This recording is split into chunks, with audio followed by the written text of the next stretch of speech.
ยว่าจะใจดำผิดเพียงแต่น้อยก็คอยแต่ย้ำให้น้องซ้ำและมองไม่ขออ้ายนั้นจงคิดหวนคิดทบทวนแล้วสั่งด้วยใจว่าความฮักสองเฮาจะได้จบแต่เพียงนี้ไปหรือยอดสายเป็นเวลาตั้งนานแสนนานใจสองดวงนั้นได้เคียงควรบ่เคยนึกฝันว่าฮักเขานั้นจะเปลี่ยนพันหันมานายขอน้องนั้นจงคิดหวนคิดทบทวนแล้วให้อภัยด้วยความฮักสองเฮายิ่งใหญ่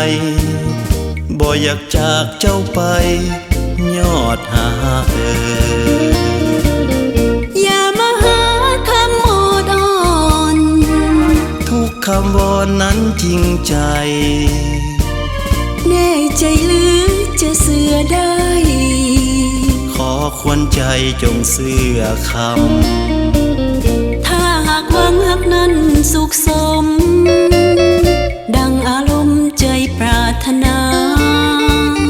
เรื่องเก่าเรื่องหลังจงฟังมันสักอย่าได้หาแนววุ่นวายขอเฮานั้นจงคิดหวนคิดทบทวนแล้วจะเข้าใจแน่นอนฮักสองเฮาจะได้สิ้นสุขสมหรือไทยสั่วนิรันดร์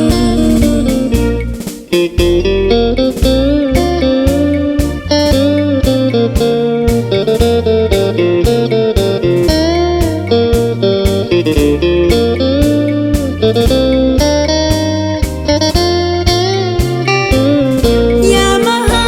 คำโอดอ่อนทุกคำวอนนั้นจริงใจแน่ใจหรือจะเสื่อได้ขอควรใจจงเสื่อคำถ้าหากหวังฮักนั้นสุขสมดังอารมณ์ใจปรารถนาเรื่องเก่าเรื่องหลังจงฟังมันสักอย่าได้หาแนววุ่นวายขอเฮานั้นจงคิดหวน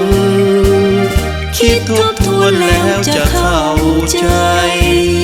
แน่นอนฮักสองเฮาจะได้สิ้นสุขสม